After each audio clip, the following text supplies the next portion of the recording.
Sobrang ganda nga po nitong na-order kong lagayan ko, Marites. Tingnan nyo at ang dami nga nating pwedeng mailagay. Lalo na nga pag may mga ganitong tayong drawer ay talaga naman kailangan natin nito. Kulay puti na nga po yung pinili ko para naman pasok nga po sa ating team puti. Diba at ang dami na nga space na pwedeng ilagay ng mga sabon dyan. Putol-putol na nga po yung mga sabon or downy ay kung saan-saan nga napupunta. Pero kung ganitong may sarili silang lagayan ay talaga namang maganda tingnan. Naghanap nga po ako ng mura lang, Marites, yung kaya lang natin ng budget dahil yung iba nga po ay 100 plus yung mga ganito. Itong nahanap ko naman nga po ay 69 pesos nga lang po iyan, kaya naman 4 na peraso na nga po yung aking in-order. Yung mga sabon kasi na nakalagay dito ay natatanggal dahil madalas nga po ay nasasagi nga ni Panda. Kaya nung alam ko nga pong parating na siya ay talaga namang nai-excite akong gamitin. Ayos ko lang nga po yung mga dilata na pinamili ko para naman nga po kaunti na lang yung gagawin ko mamaya. Hindi talaga pwede na magpaubos din tayo ng dilata dahil alam naman natin na ito rin talaga yung takbuhan natin pag wala na tayong maulam. Minsan kasi pag magluluto nga tayo ay mapapamahal pa tayo. Dahil kahit ingredients nga ngayon ay mapapamahal na, kaya minsan ay aasan na lang din talaga tayo sa mga dilata.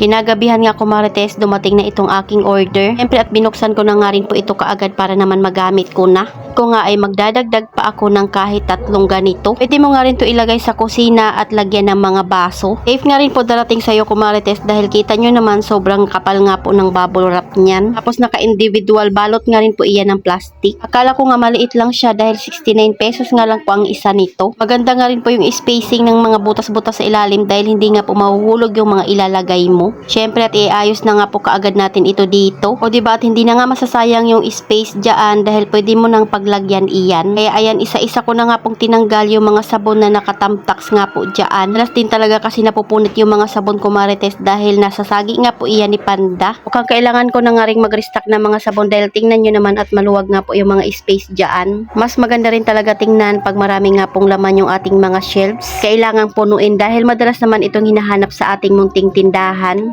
2 peraso pa nga lang po yung aking nalalagay dyan. Tingnan nyo naman yung space ko, Marites, at talaga namang marami ka nang mailalagay. Ako lang ba na gustong gusto ko nga pong nakikita yung tindahan ko na organized. Bali na nga ako yung mukhang walang ligo basta nga po yung tindahan ko ay maganda tingnan. So ito yung mga napamili ko kanina at kupit-kupitin ko na nga rin po para ma-refill dito. Pero madami pa rin kulang at mamimili pa tayo. Hindi ko na nga tinanggal sa karton yung mga i-refill ko at diretso ko na nga po nilagay sa mga lagayan nila. Dagdag nga po pala ako ng surf na kulay green dyan dahil may free nga po iyan. Panglaban ng sabon, pag may nakikita akong free ay hindi talaga pwedeng hindi ako bumili dahil ito ang madalas na ginagamit nating mga nanay. Kaya hanggat maaari madami nga pong akong stock nito. Ito yung paninda na hindi ako basta-basta nagpapaubos dito sa aking munting tindahan. Dahil sayang nga rin po kasi kung may bibili tapos wala kang maibibigay. At dahil nung umaga nga, Marites, pinakyaw yung powder nating sabon na Champion kaya nagdagdag na naman nga po tayo. Sarap sa pakiramdam na may patuloy pa rin nagtitiwala sa ating munting tindahan kahit tabi-tabi na nga rin po kaming mga may tindahan dito. Hindi mo nga rin po kailangan manira ng ibang tindahan para lang magkaroon ka ng maraming benta.